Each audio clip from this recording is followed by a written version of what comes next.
So students, welcome to my YouTube channel.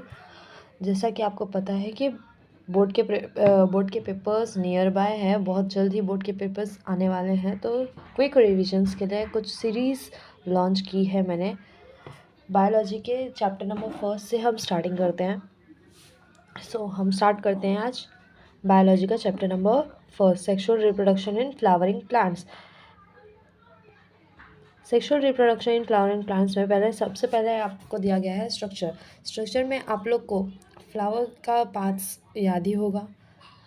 Flower के 4 parts होते हैं, नेमली उसे हम फ्लोरल वॉल्स भी कहते हैं। उन 4 पार्ट्स में फ्लावर के आते हैं। सबसे पहला पार्ट जो आता है फ्लावर का, वो होता है पेटल को हम कोरोला भी कहते हैं हमारे साइंटिफिक लैंग्वेज में या बायोलॉजिकल लैंग्वेज में। उसके बाद दूसरा पार्ट होता है हमारा सेपल का दूसरा नाम है कैलिक्स। ठीक है, फर्स्ट है कोरोला, सेकेंड है कैलिक्स और थर्ड है हमारा एंड्रोशियम का पार्ट जिसे हम कहते हैं स्टेमन 2 पार्ट्स में डिवाइडेड है, एंथर एंड फिलामेंट। और एक पार्ट होता है कनेक्टिव, जिससे कि एंथर और फिलामेंट दोनों कनेक्टेड होते हैं। और दूसरा पार्ट है हमारा गाइनोशियम, जो कि एक फीमेल पार्ट है जिसे हम पिस्टल या फिर कार्पल के नाम से भी जानते हैं। पिस्टल या फिर कार्पल 3 पार्ट्स में डिवाइडेड है, जिसे हम कहते हैं stigma, style and ovary. Stigma sticky part होता है फीमेल रिप्रोडक्टिव ट्रैक का, जो अट्रैक्ट करता है पॉलिनेटर्स को, उसके ऊपर पोलन ग्रेन अटैच्ड हो जाए, इस वजह से स्टिग्मा जो होता है वो स्टिकी होता है। स्टाइल एक लॉन्ग ट्यूबुलर स्ट्रक्चर है जिसके थ्रू पोलन ट्यूब से होते हुए हमारा मेल गैमेटोफाइट फीमेल गैमेट के पास पहुंचता है। और ओवरी वो पार्ट है जिसमें हमारा फीमेल गैमेटोफाइट बनता है या डेवलप होता है, जो कि आगे चलकर फर्टिलाइजेशन होता है और उसके आगे वो डेवलप होता है इनटू फ्रूट। उसके बाद हमारा दूसरा जो इवेंट है pre fertilization event. Sexual reproduction हो या फिर असेक्सुअल रिप्रोडक्शन हो, तो उसके 3 इवेंट्स होते हैं। एक pre fertilization events, fertilization and post fertilization event. तो प्री फर्टिलाइजेशन मतलब फर्टिलाइजेशन के पहले का इवेंट्स। फर्टिलाइजेशन के पहले जो इवेंट्स होते हैं उसे हम कहते हैं डेवलपमेंट ऑफ गैमेटोफाइट। तो 2 गैमेट्स, अगर सेक्सुअल रिप्रोडक्शन है तो 2 गैमेटोफाइट का डेवलपमेंट होगा, एक मेल और दूसरा है फीमेल। इन दोनों का डेवलपमेंट यहाँ पर होगा। मेल गैमेटोफाइट मतलब डेवलपमेंट ऑफ मेल गैमेटोफाइट या फिर formation of male gametophyte. Male gametophyte का फॉर्मेशन होता है तो हम उसे बोलते हैं माइक्रोस्पोरोजेनेसिस। मतलब यहाँ पे आप लोग को नाम से कुछ पता चल रहा होगा कि यहाँ पे माइक्रोस्पोर का डेवलपमेंट हो रहा है। ओके, मेल गैमेटोफाइट का डेवलपमेंट होना है तो एंड्रोशियम पार्ट से होगा। एंड्रोशियम का जो एंथर वाला पार्ट है, ये हमारा एंथर वाला पार्ट है। इस एंथर के पार्ट को हमने यहाँ पर लिया है और उसे ट्रांसवर्स सेक्शन में कट किया है। एंथर जो होता है वो हमारा डाइथिकस कहलाता है। डाइथिकस क्यों? क्योंकि इसमें जो हमारा एंथर है वो 2 लोब में डिवाइडेड होता है, एक ये और दूसरा right lobe. Left and right lobe में डिवाइडेड होता है हमारा एंथर की कुछ प्रोटेक्टिव लेयर्स भी प्रेजेंट होती हैं जो उसे प्रोटेक्शन देती हैं, जिसे हम कहते हैं एपिडर्मिस सबसे आउटर लेयर वाली होती है, उसे हम कहते हैं एपिडर्मिस। उसके बाद सेकेंड लेयर होती है हमारी एंडोथेशियम। बीच में कुछ लेयर्स प्रेजेंट होती हैं जो मिडिल पार्ट में ही होती हैं, उसे बोलते हैं मिडिल लेयर्स, जो आगे चलकर डीजेनरेट हो जाती हैं। ठीक है, और उसके बाद हमारे एंथर में जो 2 लोब प्रेजेंट थे, उन 2 लोब्स में कुछ चेम्बर्स, कुछ सर्कुलर स्ट्रक्चर देखने मिल रहा है। इन सर्कुलर स्ट्रक्चर को हम कहते हैं पोलन सैक मतलब कुछ बैग लाइक स्ट्रक्चर प्रेजेंट है जिसके अंदर हमारा मेल गैमेट का डेवलपमेंट होगा। तो इस पोलन सैक को हम कहते हैं टेट्रास्पोरेंजिएट, जिसके अंदर कुछ टिश्यूज या कुछ सेल्स प्रेजेंट होते हैं जिसे हम कहते हैं स्पोरोजेनियस टिश्यू, जो आगे चलकर स्पोर फॉर्मेशन करते हैं। स्पोरोजेनियस मतलब स्पोर फॉर्मेशन। अब इस स्पोरोजेनियस टिश्यू के आउटर की जो कवरिंग होती है उसे हम कहते हैं टैपेटम लेयर यहाँ पर हमारे पोलन सैक के आउटर लेयर में प्रेजेंट होती है, जो कि न्यूट्रिशन प्रोवाइड करने का काम करती है फॉर डेवलपिंग मेल गैमेट। ठीक है, डेवलपिंग मेल गैमेट को वो न्यूट्रिशन प्रोवाइड करती है। ओके, यहाँ तक के क्लियर हो गया। यहाँ पे मेल गैमेट का डेवलपमेंट होगा।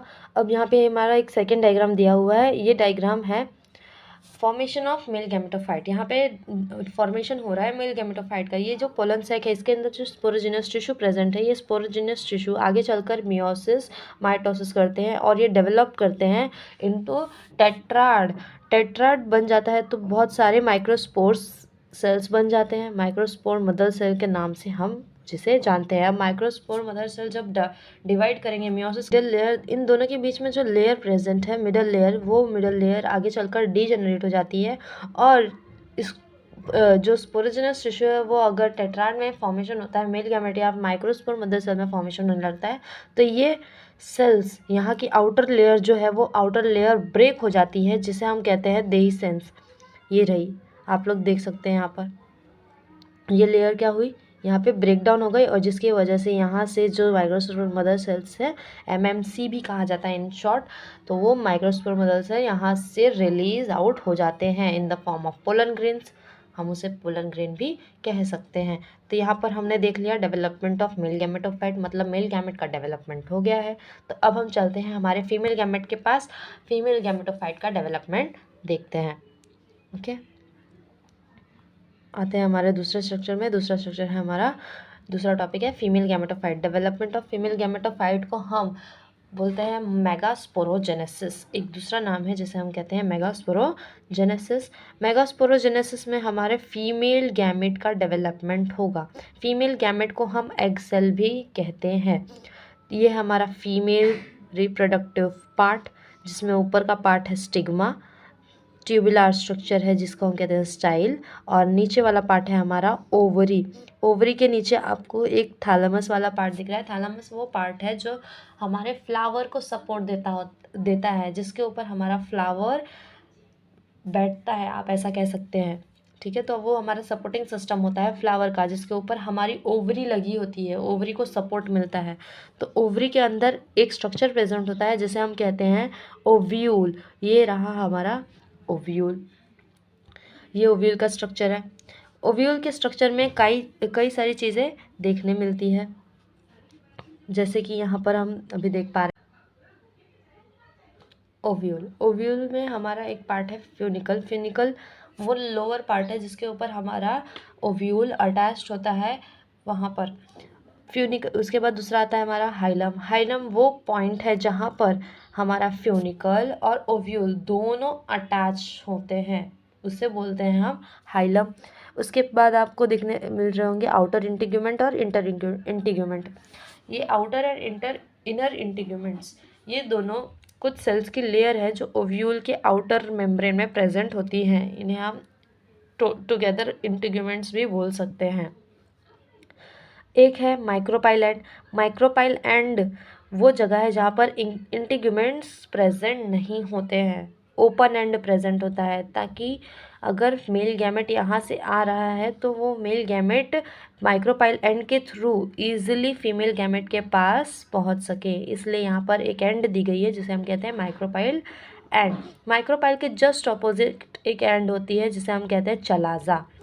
माइक्रोपाइल के जस्ट ऑपोजिट में ये प्रेजेंट होती है। अगर माइक्रोपाइल एंड सपोज कि नीचे की तरफ है, अगर ये डायग्राम को मैं उल्टा कर दूँ, इन्वर्टेड शेप कर दूँ, तो माइक्रोपाइल नीचे के एंड नीचे की तरफ आ जाएगा। अगर माइक्रोपाइल नीचे की तरफ है तो जस्ट उसके ऑपोजिट ऊपर की तरफ हमारा क्या होगा, चलाजा।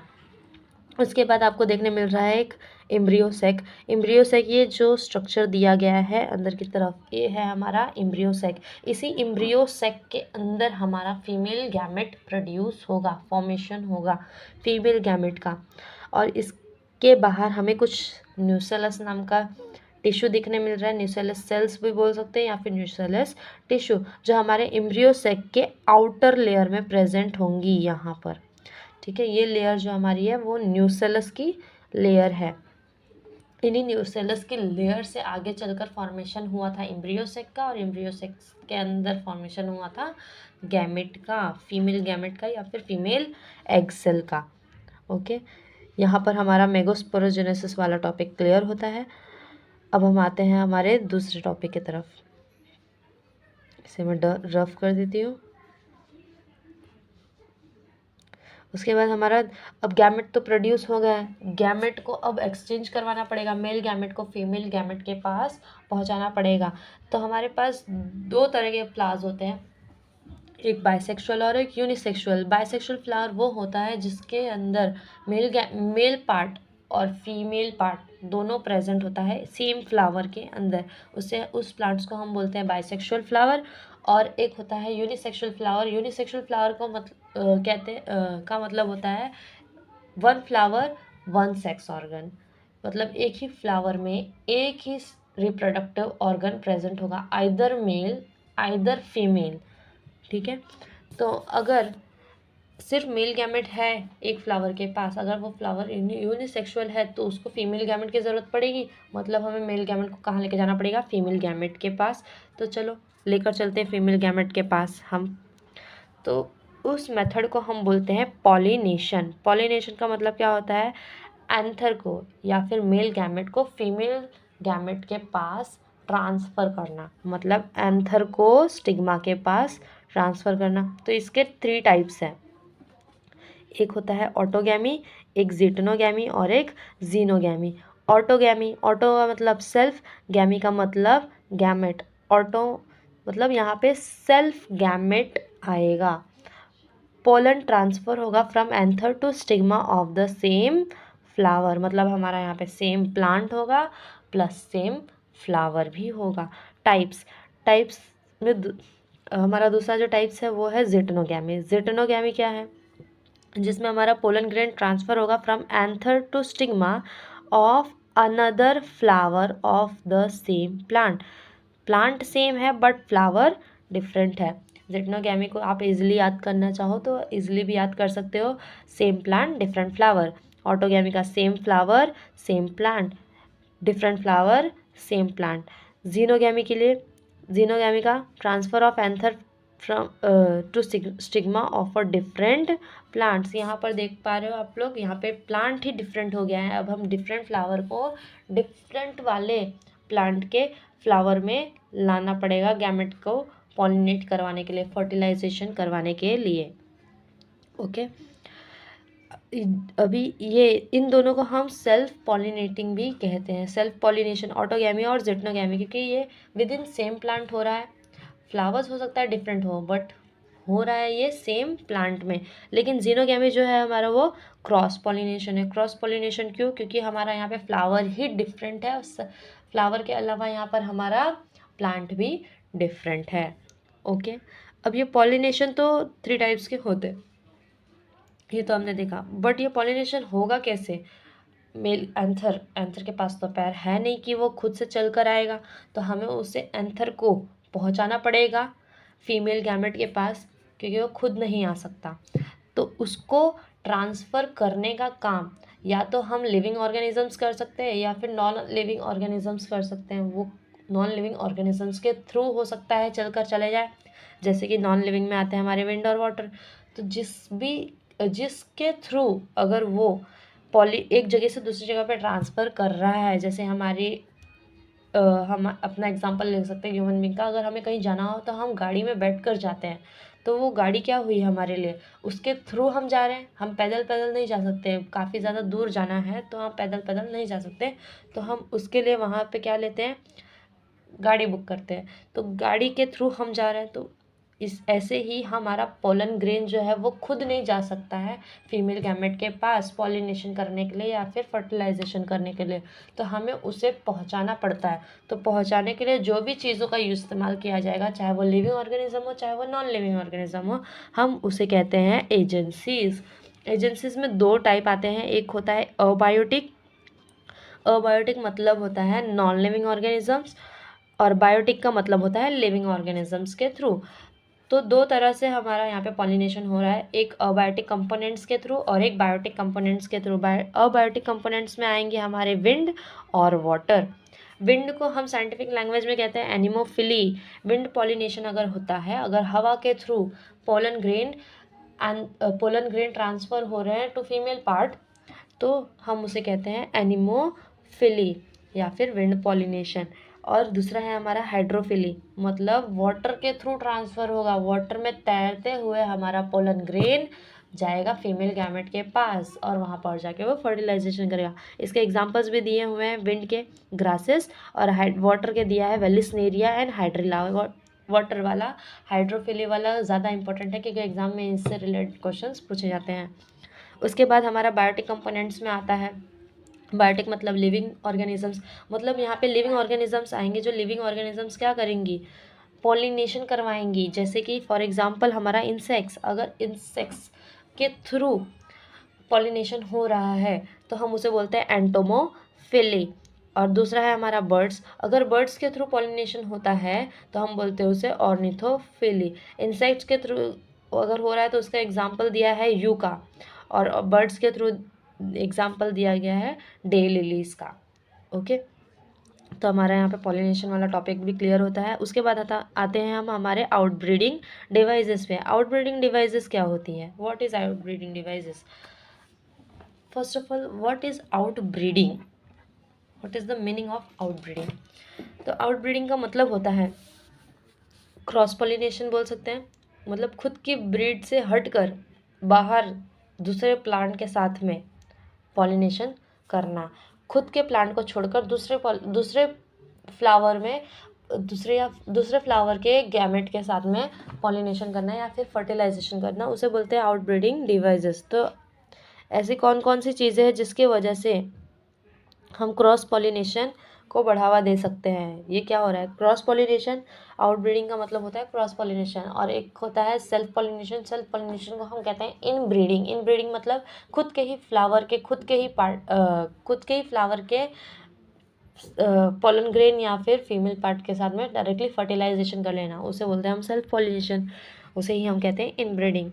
ठीक है, तो ऐसी कौन कौन सी चीज़ें हैं जिसकी वजह से क्रॉस पॉलिनेशन ज़्यादा हो सकता है? क्योंकि क्रॉस पॉलिनेशन हुआ तो इसके क्रॉस पॉलिनेशन होने के फ़ायदे क्या क्या है? क्रॉस पॉलिनेशन होगा तो हमारे प्लांट्स के new new varieties, new new characters देखने मिलेंगे हमें। दो फ्लावर्स अगर सपोज वो अलग अलग वैराइटीज़ के हैं तो हमें उसके शायद आगे चलकर न्यू कैरेक्टर्स डेवलप होते हुए दिखेंगे। तो इसके वजह से हो सकता है हमारा आगे का जो प्लांट है वो आगे जल्दी एक्सटिंक्ट नहीं होगा।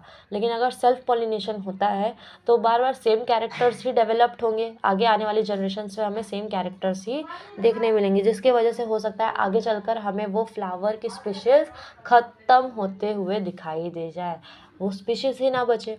इस वजह से क्रॉस पॉलिनेशन को यहाँ पर प्रमोट किया गया है। तो क्रॉस पॉलिनेशन को कैसे प्रमोट किया गया है, कौन कौन सी चीज़ें जिसकी वजह से हम क्रॉस पॉलिनेशन करवा सकते हैं? जैसे कि pollen release and stigma receptivity not synchronized, पहला टर्म दिया है कि अगर पोलन रिलीज हो रहा है, पोलन आ रहा है खुद के ही फ्लावर में, जैसे कोई बाइसेक्सुअल फ्लावर है और उसके पास खुद का पोलन ग्रेन भी है और खुद का फीमेल गैमेट भी है, मेल गैमेट और फीमेल गैमेट दोनों पार्ट है उसके पास, तो फीमेल गैमेट वेट कर रही है कि मेल गैमेट आएगा तो उसको फर्टिलाइज करेगा। तो यहाँ पर मेल गैमेट आता भी है स्टिग्मा के ऊपर, बट वो स्टिग्मा के ऊपर आता है तो स्टिग्मा उसे डीजेनरेट कर देती है, वो खुद के गैमेट को एक्सेप्ट नहीं करती है क्योंकि उसे दूसरे फ्लावर का गैमेट चाहिए होता है। तो यहाँ पे पोलन रिलीज तो हो रहा है बट स्टिग्मा की रिसेप्टिविटी बहुत ज़्यादा लो हो चुकी है, वो स्टिग्मा खुद के गैमेट को एक्सेप्ट नहीं करती है, वो दूसरे फ्लावर के गैमेट को एक्सेप्ट करती है। दूसरा हमारा मेथड है production of unisexual flower. Unisexual flower मतलब single flower, single sex organ. अगर सिंगल फ्लावर में सिंगल सेक्स ऑर्गन प्रेजेंट होगा जिसकी वजह से हमें पॉलिनेशन करवाने के लिए दूसरे फ्लावर की ज़रूरत पड़ेगी, तो इसकी मदद से भी हम क्रॉस पॉलिनेशन कर सकते हैं, क्रॉस पॉलिनेशन बढ़ेगा इसकी वजह से। इसका दूसरा नाम दिया हुआ है डिक्लाइनिंग। थर्ड हमारा टर्म है arrangement of anther and stigma at different position.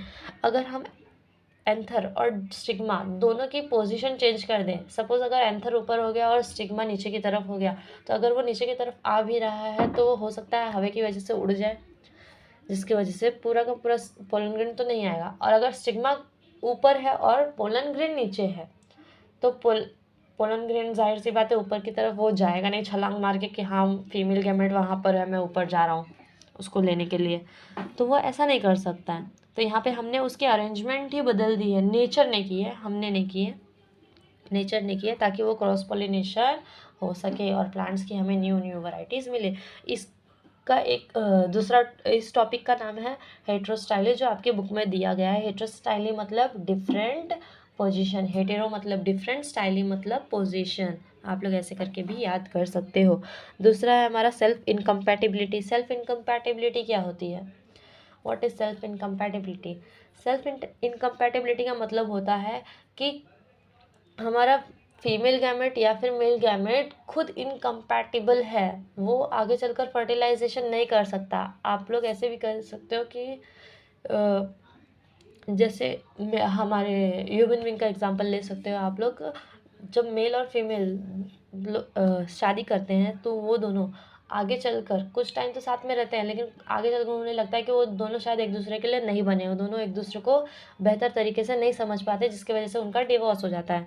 तो वो क्या है? इनकम्पैटिबिलिटी। वैसे हमारे फ्लावर्स भी होते हैं, मेल पार्ट और फीमेल पार्ट अगर दोनों एक दूसरे के लिए इनकम्पैटिबल होते हैं, प्रॉपर नहीं होते, तो वो वहाँ पर सेल्फ पॉलिनेशन का चांसेस डिक्रीज़ हो जाते हैं और वहाँ पे क्रॉस पॉलिनेशन के चांसेस बढ़ जाते हैं। तो हमारा आउटब्रीडिंग डिवाइसेस वाला टॉपिक भी यहाँ पे क्लियर होता है। उसके बाद हम आते हैं हमारे पोलर पिस्टल इंटरैक्शन पे। पोलर पिस्टल इंटरैक्शन क्या होता है? अब पॉलिनेशन तो हो गई है, पॉलिनेशन हुई मतलब हमारा मेल गैमेट फीमेल गैमेट के रिप्रोडक्टिव ट्रैक्ट के ऊपर आ गया है, स्टिग्मा के ऊपर आकर बैठ गया है। तो जब मेल गैमेट पॉलिनेशन की मदद से स्टिग्मा के ऊपर आ गया, तो स्टिग्मा के ऊपर हमारा स्टिग्मा वाला पार्ट, हमारे फीमेल पार्ट को हम पिस्टल भी कहते हैं, ठीक है। तो पोलन जब हमारे पिस्टल के ऊपर आएगा तो पिस्टल या फिर स्टिग्मा बोल सकते हो, वो कुछ रिलीज़ करती है, जिसके वजह से ये चेकआउट होता है। कुछ केमिकल रिलीज़ करती है जो चेकआउट करते हैं कि कहीं ये किसी और स्पीशीज़ के, किसी और प्लांट के स्पीशीज़ का पोलन ग्रेन तो नहीं है। अगर वो किसी और स्पीशीज़ के पोलन ग्रेन है तो वो उसे कैसे एक्सेप्ट करेगी, वरना आम के पेड़ पर अमरूद फलने लगेंगे। तो इसी वजह से अगर सपोज़ फॉर एग्ज़ाम्पल ले सकते हो, अगर मैंगो का स्टिग्मा है और वहाँ पर गवा का पोलन ग्रेन आ रहा है, तो वो उसे एक्सेप्ट नहीं करेगी, वो सिर्फ मैंगो के स्पीशीज़ वाले पोलन ग्रेन को ही एक्सेप्ट करेगी, उसे अंदर आने की परमिशन देगी। उसे बोलते हैं पोलन पिस्टल इंटरैक्शन। तो गैमेट का यहाँ पर पता लगाएगा, यहाँ पे लिखा हुआ भी है। Process involving pollen recognition followed by pollen tube growth. Pollen tube pollen हमारा पोलन रिकॉग्नाइज किया जाएगा कि कहीं वो पोलन ग्रेन किसी और स्पीशीज़ का तो नहीं है, हमारे स्पीशीज़ का होना चाहिए, ठीक है। उसके बाद आता है हमारा आर्टिफिशियल हाइब्रिडाइजेशन। अगर हम चाहें तो आर्टिफिशियल हाइब्रिडाइजेशन भी करवा सकते हैं। हाइब्रिडाइजेशन मतलब फर्टिलाइजेशन ही होता है, ओके। तो यहाँ पर हम नेचुरल मेथड के बजाय हम यहाँ पर खुद करवा रहे हैं, ठीक है। आर्टिफिशियल हाइब्रिडाइजेशन उसे कहते हैं। मेजर अप्रोच ऑफ ये ज़्यादातर की जाती है क्रॉप इम्प्रूवमेंट के लिए। क्रॉप की क्वालिटी, प्रोडक्शन उसकी इम्प्रूवमेंट करनी है, उसकी न्यूट्रिशन वैल्यू बढ़ानी है, उसकी क्वालिटी इम्प्रूव करनी है, उसकी प्रोडक्शन बढ़ानी है, ईल्ड बढ़ानी है, तो हम उसके लिए यूज़ करते हैं आर्टिफिशियल हाइब्रिडाइजेशन, जिसमें हम सुपीरियर क्वालिटीज़ को लेते हैं और उसको हाइब्रिडाइज करवाते हैं। तो ये दो चीज़ों के थ्रू हो सकती है, एक होता है इमैस्कुलेशन और एक होता है बैगिंग। इमैस्कुलेशन मतलब removal of male gametophyte, removal of male gamete को कैसे रिमूव करोगे? मेल गैमेट तो हमारे स्टेमन का पार्ट होता है, तो हम यहाँ पे स्टेमन के पार्ट को ही क्या कर देंगे? कट कर देंगे, रिमूव कर देंगे। अगर सपोज हमारा बाइसेक्सुअल फ्लावर है तो उसमें स्टिग्मा भी प्रेजेंट होगा, जो हमारा फीमेल पार्ट है मतलब कार्पल, और मेल पार्ट हमारा स्टेमन, दोनों प्रेजेंट होगा। तो हम स्टेमन वाले पार्ट को क्या कर रहे हैं? वहाँ पे कट कर दे रहे हैं ताकि सेल्फ पॉलिनेशन ना हो पाए। अगर सेल्फ पॉलिनेशन होगी तो वही कैरेक्टर्स वापस से आ जाएंगे और हमें जो कैरेक्टर्स चाहिए वो कैरेक्टर हम फिर नहीं दे पाएंगे। इस वजह से हम यहाँ पे इमैस्कुलेशन प्रोसेस कर देते हैं। या फिर हम एक दूसरा मेथड कर सकते हैं जिसका नाम है बैगिंग। बैगिंग मतलब क्या होता है? बैगिंग वाला टॉपिक आप लोगों ने 10th में भी पढ़ा होगा। हमारा फीमेल पार्ट, अगर सपोज बाइसेक्सुअल फ्लावर है तो उसके पास स्टेमन भी था और कार्पल भी था, तो कार्पल को छोड़कर हमने क्या कर दिया? स्टेमन वाले पार्ट को बैक से टाई कर दिया, कवर अप कर दिया। अब बैक में टाई कर दिया है तो जिसके वजह से अब उसका पोलन ग्रेन स्टिग्मा के ऊपर नहीं जाएगा। स्टिग्मा के ऊपर नहीं जाएगा तो मतलब सेल्फ पॉलिनेशन नहीं होगी, मतलब ये क्या हो रहा है, इसके वजह से हम उस प्लांट का क्रॉस पॉलिनेशन करवा सकते हैं, जो भी मुझे चाहिए जैसा वैरायटी का उस हिसाब से हम उसे कर सकते हैं। तो ये वाला जो टॉपिक था आर्टिफिशियल हाइब्रिडाइजेशन, ये आप लोग के आउटब्रीडिंग डिवाइसेस का एक टॉपिक वहाँ पे भी आ जाता है, ठीक है, क्योंकि ये भी क्या करवा रहा है, क्रॉस पॉलिनेशन। ओके, उसके बाद हम आते हैं हमारे नेक्स्ट वाले टॉपिक पे, जिसका है जो है double fertilization. What is double fertilization? अब जब हमारा प्री फर्टिलाइजेशन इवेंट तो पहले ही हो गया था, गैमेटोफाइट का डेवलपमेंट, उसके बाद हमने देखा पोलन ग्रेन, पॉलिनेशन हो गई, मतलब पोलन ग्रेन हमारे फीमेल रिप्रोडक्टिव ट्रैक के ऊपर आ गया है, ठीक है। तो अब जब वो अंदर एंटर किया तो फर्टिलाइजेशन प्रोसेस होगी। फर्टिलाइजेशन प्रोसेस ये है हमारी, प्री फर्टिलाइजेशन के बाद जो हमारा फर्टिलाइजेशन प्रोसेस था वो है।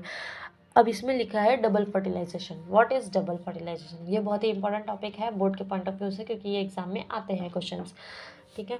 तो डबल फर्टिलाइजेशन, डबल मतलब 2 बार फर्टिलाइजेशन हो रहा है हमारे प्लांट में। क्या हो रहा है, एक ही टाइम पर 2 फर्टिलाइजेशन देखने मिल रही है, इसलिए हमने इसे कहा डबल फर्टिलाइजेशन। अब जब हमारा पोलन ग्रेन आया था, ठीक है, तो जब हमारा पोलन ग्रेन आया था तो पोलन ग्रेन अकेले नहीं आया था, वो 2 गैमेट आए थे उसके साथ में। एक ऊपर की सेल जिसे हम कहते हैं वेजिटेटिव सेल, और उसके अंदर 2 मेल गैमेट थे जिसे हम कहते हैं जनरेटिव सेल। वो 2 जनरेटिव सेल ही हमारे क्या थे, मेल गैमेटोफाइट या फिर मेल गैमेट।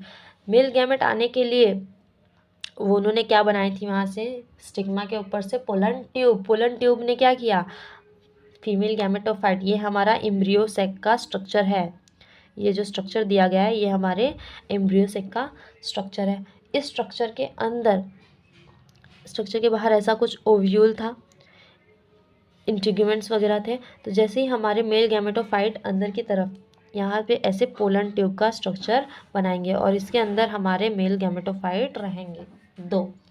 अब वो 2 मेल गैमेटोफाइट यहाँ पर, ये सिनर्जिड्स वाला पार्ट है, ये रही हमारी यहाँ पर फीमेल गैमेटोफाइट थी, ये रहा मेल गैमेटोफाइट, यहाँ पर हमारी थी फीमेल गैमेटोफाइट। ये फीमेल गैमेटोफाइट है, इनके आस पड़ोस में ये 2 सेल्स जो देखने मिल रहे हैं, ये सेल्स और ये सेल्स, ये 2 सेल्स हैं हमारे सिनर्जिड्स। मतलब आप ऐसे कह सकते हैं कि हमारे जो फीमेल थी या फिर जो एग सेल थी उसकी 2 फ्रेंड्स थी, जो 2 फ्रेंड्स का फंक्शन क्या था, उन्हें रास्ता बताना था मेल गैमेट को कि फीमेल गैमेट इस तरफ है, मेल गैमेट उसे पहचान कर वहाँ पर आ जाएगा।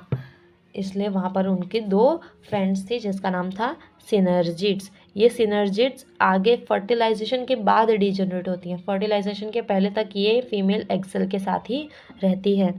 और यहाँ पर हमारे कुछ सेल्स थे जिसे हम बोलते हैं एंटीपोडल सेल्स। ये एंटीपोडल सेल्स हमारे फीमेल गैमेट को, फीमेल एग सेल को न्यूट्रिशन प्रोवाइड कर रहे थे। जब तक फर्टिलाइजेशन नहीं हुआ था तब तक उसको न्यूट्रिशन प्रोवाइड कर रहे थे। और यहाँ पे हमारे 2 पोलर न्यूक्लियस वाले सेल प्रेजेंट थे जिन्होंने आपस में ही फ्यूज़न कर लिया था और वो हैप्लॉइड से डिप्लॉइड सेल में कन्वर्ट हो गए थे। उसके अलावा यहाँ पर जितने भी सेल्स थे वो सारे हैप्लॉइड सेल्स थे, ठीक है। अब जब पोलन ट्यूब यहाँ पर आया तो ये हमारा सिनर्जिड्स के ऊपर ना एक फिंगर लाइक स्ट्रक्चर प्रेजेंट है जिसे हम बोलते हैं फिलीफॉर्म अपैरेटस। वो फिलीफॉर्म अपैरेटस कुछ केमिकल रिलीज करता है और वो केमिकल्स अट्रैक्ट करते हैं हमारे पोलन ट्यूब को, रास्ता बताते हैं हमारे पोलन ट्यूब को कि उनको इसी तरफ से आना है और उन्हें इसी तरफ से ही एग सेल मिलेगी या फिर फीमेल गैमेट मिलेंगी। तो वो हमारे पोलन ट्यूब यहाँ पर पेनिट्रेट कर जाते हैं, यहाँ से किसी भी एक सिनर्जिड्स में पेनिट्रेट करते हैं और दोनों गैमेट को यहाँ पर रिलीज करते हैं और 2 गैमेट्स को यहाँ पर ऐसे रिलीज करते हैं। अब जब 2 गैमेट्स आ गए तो उनमें से एक गैमेट जो होता है वो मेल, जो पहले मेल गैमेट आता है वो मेल गैमेट क्या करता है, फीमेल गैमेट के साथ में फर्टिलाइजेशन कर लेता है, जिसकी वजह से वहाँ पे मेल और फीमेल के फर्टिलाइजेशन से वहाँ पे बनता है जायगोट। हैप्लॉइड सेल्स कंबाइन होते हैं एंड फॉर्मेशन होता है किसका, डिप्लॉइड सेल का। तो यहाँ पे डिप्लॉइड सेल बनता है जिसको हम कहते हैं जाइगोट। अब जहाँ दूसरा जो मेल गैमेट आया हुआ होता है वो भी किसी को ढूंढ रहा होता है कि वो भी किसी के साथ में फर्टिलाइजेशन कर ले, तो उसे कोई नहीं मिलती, कोई फीमेल गैमेट वहाँ पे प्रेजेंट नहीं होती, तो इसके वजह से वो फर्टिलाइजेशन कर लेता है एक पोलर न्यूक्लियस सेल के साथ, जिसकी वजह से अब ये पोलर न्यूक्लियस तो ऑलरेडी डिप्लॉयड था, अब ये हैप्लॉयड सेल और आ गया मेल गैमेट जो हमारा, तो वो मेल गैमेट हैप्लॉयड और ये डिप्लॉयड दोनों मिलकर बन जाते हैं ट्रिप्लॉयड सेल, और यहाँ पे फॉर्मेशन होता है हमारे प्राइमरी एंडोस्पर्म न्यूक्लियस का, जो कि होता है triploid in nature. In short हम उसे बोलते हैं PEN, ठीक है, प्राइमरी एंडोस्पर्म न्यूक्लियस, ठीक है। तो यहाँ पे दो फर्टिलाइजेशन साथ में हुई हैं, एक से एक बना जाइगोट, दूसरे से बना हमारा एंडोस्पर्म, तो इसे हम बोलते हैं डबल फर्टिलाइजेशन। ये दोनों फर्टिलाइजेशन हुई है साइमल्टेनियसली, इसलिए हम इसे कहते हैं डबल फर्टिलाइजेशन। यहाँ पर दिया हुआ है सिनगैमी। सिनगैमी का मतलब क्या होता है? 2 गैमेट्स का फॉर्मेशन या फिर फर्टिलाइजेशन, तो हम उसे बोलते हैं सिनगैमी। मेल और फीमेल गैमेट का जो फर्टिलाइजेशन हुआ था हम उसे बोलेंगे सिनगैमी। ट्रिपल फ्यूजन मतलब ये जो हमारा एंडोस्पर्म का फॉर्मेशन हुआ था हम उसे कहते हैं ट्रिपल फ्यूजन। इन दोनों को मिलाकर हम कहते हैं डबल फर्टिलाइजेशन। ओके, नाउ ये टॉपिक क्लियर होता है। अब हम आते हैं हमारे दूसरे टॉपिक के ऊपर। दूसरा टॉपिक है हमारा post fertilization event. Post fertilization मतलब पोस्ट मतलब बाद वाला, तो फर्टिलाइजेशन के बाद जो चीज़ें होती हैं हम उसे कहते हैं पोस्ट फर्टिलाइजेशन इवेंट। अब जो यहाँ पर जाइगोट बना था, जाइगोट का फॉर्मेशन हुआ था, वो जाइगोट आगे चलकर डेवलप होता है इनटू एम्ब्रियो। ओके, और जो हमारा एंडोस्पर्म बना था वो एंडोस्पर्म आगे जाके डेवलप्ड होता है इनटू एंडोस्पर्म, क्योंकि उसका काम है सिर्फ न्यूट्रिशन प्रोवाइड करना। वो न्यूट्रिशन प्रोवाइड करेगा, आगे चलकर वो ख़त्म भी हो जाता है, कभी कभी किसी प्लांट्स में वो रह भी जाता है। उसके बाद आते हैं पहले एंडोस्पर्म का डेवलपमेंट देखेंगे, क्योंकि जाइगोट का फॉर्मेशन हुआ बट एंडोस्पर्म पहले डेवलप्ड होगा, क्योंकि डेवलपिंग जाइगोट को भी तो डेवलप करना पड़ेगा। अगर जाइगोट को डेवलप करना है तो उसको न्यूट्रिशन चाहिए होगा। न्यूट्रिशन लेने के लिए सबसे पहले कौन डेवलप्ड होता है? एंडोस्पर्म, ताकि वो आगे चलकर डेवलपिंग एम्ब्रियो को न्यूट्रिशन प्रोवाइड कर सके। तो it's provide nutrition to growing embryo, ठीक है, ये हमारे ग्रोइंग एम्ब्रियो को न्यूट्रिशन प्रोवाइड करता है। उसके बाद कंज्यूम कम्प्लीटली। कंज्यूम कम्प्लीटली का मतलब क्या है?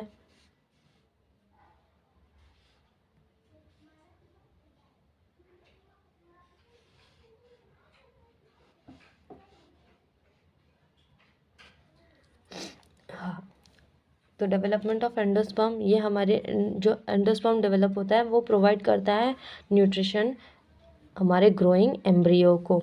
उसके बाद कभी कभार हमें देखने मिलता है कि जो एंडोस्पर्म होता है वो किसी किन्हीं चीज़ों में बच जाता है, और किन्हीं किन्हीं चीज़ों में, किसी फ्रूट्स में या वेजिटेबल्स में वो टोटली ख़त्म हो जाता है। तो अगर वो पूरी तरह से कंज्यूम हो गया है, कंज्यूम कम्प्लीटली इन सीड, तो उसका एग्जाम्पल है पी या फिर ग्राउंडनट। जिसके पी या ग्राउंडनट का आप लोग अगर सीड देखोगे तो उस सीड के अंदर कोई भी लिक्विड प्रेजेंट नहीं होता है। पी के अंदर हालांकि थोड़ा थोड़ा मिल जाएगा बट ज़्यादा नहीं होता है, एकदम बहुत रेयर होता है, ठीक है। तो हम उसे क्या कहते हैं कि वो एंडोस्पर्म जो है वो कम्प्लीटली सीड ने एब्जॉर्ब कर लिया है। और कुछ सीड्स में बच भी जाता है, जैसे कि हमारा एग्जांपल देख सकते हैं कोकोनट। कोकोनट के अंदर जो नारियल पानी मिलता है, पानी, वो पानी क्या है? वो कुछ नहीं बट हमारा एंडोस्पर्म है, वो हमारा फ्रूट नहीं है, वो एंडोस्पर्म है जो डेवलप होता है। जब सीड डेवलप हो रहा था तो जाइगोट डेवलप हो रहा था तो उस टाइम पर वो बना था, और वो पूरा फुल्ली कंज्यूम नहीं हो पाता है by the seed of the coconut, so वो बच जाता है, जैसे हम लेते हैं एज अ फ्रूट, नारियल पानी जिसे हम कहते हैं। और दूसरा होता है हमारा एग्जाम्पल कैस्टर। ओके, अब जब एंडोस्पर्म का डेवलपमेंट हो गया है तो हम आते हैं अब एम्ब्रियो का डेवलपमेंट करने, क्योंकि एंडोस्पर्म डेवलप हो चुका है, अब वो तैयार है कि वो एम्ब्रियो को डेवलप कर सके। तो एम्ब्रियो का डेवलप होगा। एम्ब्रियो आगे चलकर दो पार्ट में दो तरह के एम्ब्रियो डेवलप करता है वो। एक होता है डाइकोट एम्ब्रियो और एक होता है मोनोकॉट। डाइकोट मतलब डाई मतलब टू, कॉट मतलब कॉटिलिडॉन्स, मतलब यहाँ पे 2 कॉटिलिडॉन्स वाला एम्ब्रियो बनेगा। और मोनोकॉट मतलब सिंगल कॉटिलिडॉन, मोनो मतलब सिंगल कॉटिलिडॉन्स का डेवलपमेंट होगा। यहाँ पर हमारा डाइकोट का जो एम्ब्रियो है, डाइकोट फ्लावर क्या होता है या पेड़ क्या होते हैं, डाइकोट कौन से फ्रूट्स होते हैं जिसके सीड्स को अगर हम देखें या ब्रेक डाउन करें तो वो 2 पार्ट में इजीली डिवाइड हो जाते हैं। हमारे बगैर डिवाइड किए ही वो 2 पार्ट्स में डिवाइड हो जाते हैं। फॉर एग्जांपल मैंगो ले सकते हो आप लोग, तो वो क्या है हमारा डाइकोट एम्ब्रियो है। और मोनोकॉट एम्ब्रियो क्या होता है, जो कि ऐसे सीड्स जिसको हम 2 पार्ट में डिवाइड नहीं कर सकते, उसको हम बोलते हैं मोनोकॉट एम्ब्रियो। तो डाइकॉट एम्ब्रियो को देखते हैं पहले। Dicot embryo further sequential mitosis करते करते वो आगे जाके डेवलप कर जाता है इनटू फुल्ली डेवलप्ड एम्ब्रियो, जिसमें कुछ पार्ट्स देखने मिलते हैं हमें। फर्स्ट हम देखेंगे कॉटिलिडॉन्स। कॉटिलिडॉन्स क्या होता है, अगर फॉर एग्जांपल आप मैंगो लोगे तो मैंगो के अंदर जो हार्ड मैंगो की जो मैंगो का फ्रूट खाने के बाद जो बच जाता है उसका सीड, उस सीड की जो कोटिंग होती है वो बहुत ज़्यादा ही टफ होती है, बहुत ज़्यादा ही हार्ड होती है। जब आप उसको भी तोड़ोगे ना तो उसके अंदर भी कुछ निकलता है वाइट कलर का, उस वाइट कलर को हम कहते हैं कॉटिलिडॉन्स। ठीक है, कॉटिलिडॉन्स। कॉटिलिडॉन्स के नीचे वाले पार्ट को हम कहते हैं hypocotyl. Hypo means lower part of cotyl या फिर cotyledons is called as hypocotyl. Hypocotyl के नीचे वाला पार्ट जो देखने मिलेगा उसे हम कहते हैं रेडिकल। रेडिकल मतलब यहाँ से हमारा अराइज होगा रूट्स अराइज होगा अगर हम इस सीड को लगाते हैं तो। और ये रूट कैप जो कि रूट के ऊपर प्रेजेंट होती है। ऊपर पार्ट हमें देखने मिल रहा है प्ल्यूमूल। अब रूट तो अराइज हो रहा है तो ऊपर का शूट भी तो अराइज होगा, वो शूट अराइज होता है थ्रू द प्ल्यूमूल पार्ट। प्ल्यूमूल पार्ट से हमारा शूट सिस्टम अराइज होता है। उसके बाद हम आते हैं हमारे मोनोकॉट एम्ब्रियो पे। मोनोकॉट एम्ब्रियो में भी सेम है। मोनोकॉट एम्ब्रियो में हमें यहाँ पे देखने मिलेंगे एपिब्लास्ट। एपिब्लास्ट हमारा मिडल पार्ट होता है। ठीक है, मोनोकॉट सीड का मिडल जो पार्ट होता है उसे हम बोलते हैं एपिब्लास्ट। नीचे वाले पार्ट में हमें रेडिकल देखने मिल रहा है। रेडिकल मतलब रूट वाला पार्ट। ठीक है, यहाँ से रूट सिस्टम अराइज होगा, रूट कैप भी प्रेजेंट है। और कोलियोराइजा, कोलियोराइजा मतलब हम मोनोकॉट के रूट्स को या रेडिकल पार्ट को हम कोलियोराइजा कहते हैं। जहाँ पे रूट सेक्शन अराइज होगा या रूट्स के पार्ट्स अराइज होते हैं हम उसे कहते हैं कोलियोराइजा। उसके बाद हमें एक दूसरा पार्ट देखने मिल रहा है ऊपर की तरफ जिसे हम कहते हैं शूट अपेक्स। शूट अपेक्स मतलब यहाँ से हमारा शूट सिस्टम अराइज होगा। कोलियोप्टाइल मतलब ये जो शूट सिस्टम जहाँ से अराइज होता है उसके ऊपर वाले पार्ट्स को हम कहते हैं कोलियोप्टाइल। और यहाँ पर हमें देखने मिल रहा है, यहाँ पे जैसे 2 कॉटिलिडॉन्स प्रेजेंट थे यहाँ पे वैसे एक ही कॉटिलिडॉन्स प्रेजेंट है, तो हम इसे कहते हैं स्कूटेलम। मोनोकॉट में हम कॉटिलिडॉन को कहते हैं स्कूटेलम। सो यहाँ पे हमारा फॉर्मेशन हो गया एम्ब्रियो का। उसके बाद हम आते हैं सीड, डेवलपमेंट ऑफ सीड। अब एम्ब्रियो डेवलप हो गया तो उसके बाद वो डेवलप होगा इनटू सीड। सीड 2 टाइप के होंगे, एक एल्ब्यूमिनस होगा और एक नॉन एल्ब्यूमिनस होगा। एल्ब्यूमिनस सीड्स को हम एंडोस्पर्मिक सीड भी बोलते हैं। एंडोस्पर्मिक नाम से पता चल रहा है कि एंडोस्पर्म होगा। ठीक है, तो जिन सीड्स के अंदर आपको लिक्विड देखने मिल जाए, मतलब वाटरी फ्लूइड देखने मिल जाए, या सीड के अंदर आपको फ्रूट मिल जाए, ठीक है, तो हम उसे बोलते हैं albuminous seed. For example coconut. ठीक है, नॉन एल्ब्यूमिनस सीड हमारा, नॉन एल्ब्यूमिनस मतलब नॉन एंडोस्पर्मिक, जिसके अंदर आपको एंडोस्पर्म देखने नहीं मिलता है, मतलब फुल्ली कंज्यूम्ड एंडोस्पर्म होता है, जिसका एग्जाम्पल था पी। या फिर आप ले सकते हो ब्लैक पेपर, उसके अंदर भी नहीं बचता है। ऐसे बहुत सारे एग्जांपल्स मिल जाएंगे। उसके बाद हमारा सीड जब डेवलप होगा उसके बाद डेवलपमेंट किसका होता है, हमारे फ्रूट का, फॉर्मेशन ऑफ फ्रूट। तो 2 टाइप के फ्रूट होते हैं, एक होते हैं हमारे ट्रू फ्रूट और एक होता है हमारा false fruit. True fruit formation of fruit. True fruit क्या होता है, when fruit develop from ovary, जब फ्रूट हमारा डेवलप होता है फ्रॉम ओवरी के पार्ट से या फिर ओव्यूल के पार्ट से, तो हम उसे बोलते हैं ट्रू फ्रूट। फॉल्स फ्रूट क्या होता है, जब हमारा फ्रूट डेवलप होता है अदर देन ओवरी, ओवरी को छोड़कर उसके अलावा बाकी किसी और पार्ट से अगर हमारा फ्रूट डेवलप हो रहा है तो हम उसे बोलते हैं फॉल्स फ्रूट, जैसे कि एग्जाम्पल एप्पल। ठीक है, उसके बाद हमारे फ्रूट के भी कुछ पार्ट्स होते हैं, जैसे कि ये रहा सीड, जो अंदर प्रेजेंट होता है बीज। ठीक है, वो उसे हम कहते हैं सीड। उसके बाद होता है एंडोकार्प। एंडोकार्प मतलब जो अंदर वाली लेयर प्रेजेंट होती है हमारे सीड के, जो सीड होती है बीज वाला जो पार्ट होता है उसके ऊपर जो पतली सी लेयर होती है उसे कहते हैं एंडोकार्प। और होता है दूसरा पार्ट हमारा मीजोकार्प। मीजोकार्प हमारा खाने वाला पार्ट होता है फ्रूट का, जिसे हम फ्लैशी पार्ट भी बोल सकते हैं, जिसे हम खाते हैं। ठीक है, उसे हम कहते हैं मीजोकार्प। उसके बाद आते हैं हम हमारे special modes of sexual reproduction या फिर रिप्रोडक्शन। ठीक है, तो स्पेशल मोड्स सेक्सुअल रिप्रोडक्शन के अलावा और कौन कौन से तरीक़ों से हमारा प्लांट रिप्रोड्यूस कर सकता है, उसे हम कहते हैं स्पेशल मोड्स। फॉर एग्जांपल आता है पार्थेनोकार्पी। पार्थेनोकार्पी का डेफिनेशन बहुत ज़्यादा इंपॉर्टेंट है क्योंकि एग्जाम में वो पूछा जाता है, सो आप उसे याद कर लीजिएगा। फिर उसके बाद आता है development of fruit without fertilization. इसका मतलब क्या होता है, हमारे यहाँ पे फ्रूट का डेवलपमेंट होगा बट विदाउट फर्टिलाइजेशन, मतलब यहाँ पे no gamete formation, no fertilization, but फिर भी फ्रूट का डेवलपमेंट होगा। उसके बाद आता है हमारा पॉली एम्ब्रियोनी। पॉली एम्ब्रियोनी क्या होता है, पॉली एम्ब्रियोनी, पॉली मतलब मैनी, एम्ब्रियोनी मतलब embryos. Occurrence of more than one seed, one embryo in a seed, एक सीड में एक से ज़्यादा एम्ब्रियो का बनना, उसे हम कहते हैं पॉली एम्ब्रियोनी।